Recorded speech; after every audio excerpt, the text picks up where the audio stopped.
मसीह भाई बहनों, आप सभी को जय मसीह की। और आज की इस वीडियो में हम बात करने वाले पवित्र आत्मा के बारे में। बहुत से लोग नहीं जानते कि पवित्र आत्मा क्या है और कैसे हम पवित्र आत्मा की बातों को समझ सकते हैं, कैसे हम पवित्र आत्मा से बातें कर सकते हैं, किस तरीके से हम पवित्र आत्मा की अगुवाई में चल सकते हैं। मेरे मसीह भाई बहनों, देखो मैं आपको बताना चाहता हूँ, जब यीशु मसीह मुर्दों में से जी उठे थे और 40वें दिन जब वो स्वर्ग में जाने वाले थे तो लगभग बहुत सी भीड़ उनके सामने इकट्ठा थी। तो वो अपनों चेलों को कहते हैं, प्रभु यीशु मसीह कि मैं चाहता हूँ पिता के पास जाऊँगा और तुम्हारे लिए एक पवित्र आत्मा मैं तुम्हारे लिए भेजूँगा और वो तुम्हारा सहायक होगा। तो पवित्र आत्मा हमारा सहायक है। पहले तो ये वचन हमें ये सिद्ध करता है कि पवित्र आत्मा हमारा सहायक, मतलब एक दोस्त के जैसे आप समझ सकते हो, एक सहायक, एक मददगार समझ सकते हो। अब मददगार क्यों है पवित्र आत्मा, हमें क्यों दिया गया है? इसलिए पवित्र आत्मा में दिया गया है। यीशु मसीह ने कहा कि जब पवित्र आत्मा तुम पे आएगा तो तुम सामर्थ पाओगे और पवित्र आत्मा तुम्हें सच्चाई की और सत्य की बातें बताएगा और सत्य तुम्हें आज़ाद करेगा।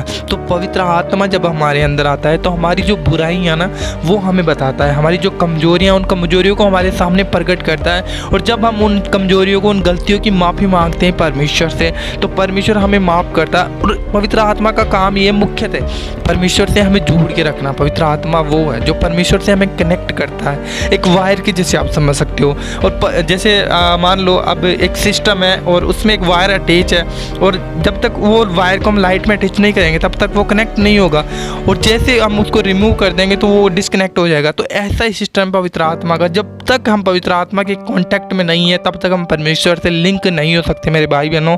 तो पवित्र आत्मा वो अटैचमेंट है जो परमेश्वर से हमें जोड़ता है। पवित्र आत्मा जब हमें हमारे बुरे कामों से हमें गलतियां महसूस होने लग जाती हैं, जब हमें हमारे बुरे कामों की गलतियां महसूस होने लग जाती हैं, हमें लगता है कि हमने गलत किया है, आज हमने पाप किया है, और जब वो एहसास मन में हो रहा होता है तो पवित्र आत्मा के द्वारा होता है। देखो पहले जब हम संसार में थे और जब हम पाप करते थे तो हमें कभी महसूस तक नहीं होता था कि हमने पाप किया है। हम पाप करते रहते दिन भर और उसके बाद में पाप करते रहते, हमें एक बार भी कभी महसूस नहीं हुआ। लेकिन पवित्र आत्मा जब हमारे अंदर वास करता है तो हमें उन चीज़ों को बहुत बुरा फील होता है। जब हम गलती से भी कोई पाप कर देते हैं तो हमें बुरा फील होता है हमें। और जब पवित्र आत्मा हमसे दूर हो जाता है तो हम अपने आप को अकेला सा महसूस करने लग जाते हैं, हमारी शांति पूरी तरीके से भंग हो जाती है। तो पवित्र आत्मा जब हमारे अंदर रहता है तो एक तो हमें शांति मिलती है, खुदा का जो प्रेम। प्रभु यीशु मसीह ने कहा कि मैं तुम्हें जगत की सी नहीं परंतु अपनी शांति देता हूँ। और वो अपनी शांति क्या है? पवित्र आत्मा जब हमारे अंदर रहता है तब हमारे अंदर खुदा की शांति कार्य करती है। तो मेरे भाई बहनों, ये पवित्र आत्मा, और पवित्र आत्मा को जब हम पाप करते हैं तो पवित्र आत्मा को शोकित करते हैं। एक प्रकार से पवित्र आत्मा एक व्यक्ति है, जैसे हमारा दोस्त है, अगर हम दोस्त की बातों को नहीं मानेंगे तो वो हमसे नाराज होगा ना। तो वैसे ही पवित्र आत्मा, जब हम पवित्र आत्मा की बातों पे नहीं गौर करते हैं, पवित्र आत्मा हमें कह रहा है कि ये मत कर, फिर भी हम कर रहे हैं, हमारे मन में आ रहा है कि ये पाप नहीं करना, फिर भी हम कर रहे हैं, तो हम क्या करें? पवित्र आत्मा को शोकित करें, पवित्र आत्मा को नाराज करें। पवित्र आत्मा नाराज भी होता है, पवित्र आत्मा हमसे रूठता भी है।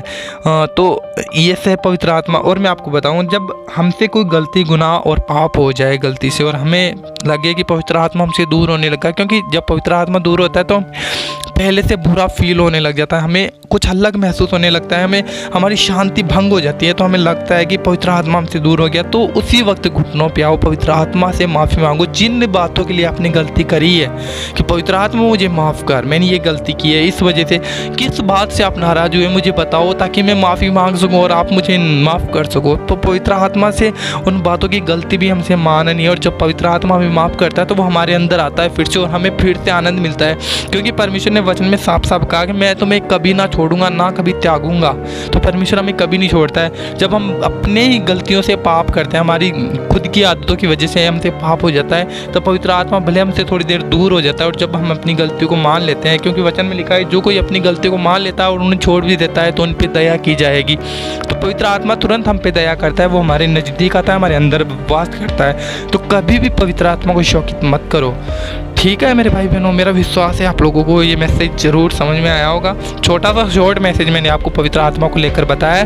तो अगर आप इस वीडियो को अच्छा खासा रिस्पॉन्स देते हो, आगे शेयर करते हो, तो मैं आगे एक बड़ा मैसेज ये पवित्र आत्मा के बारे में आपको बताने वाला हूँ, जिसमें मैं डिटेल आपको बताने वाला हूँ पवित्र आत्मा एक्चुअल कैसे और कैसे पवित्र आत्मा की अगुवाई में चल सकते हैं। तो नेक्स्ट वीडियो में मिलते हैं, तब तक के लिए प्रभु यीशु मसीह आपके साथ हैं। God bless you. जय मसीह की।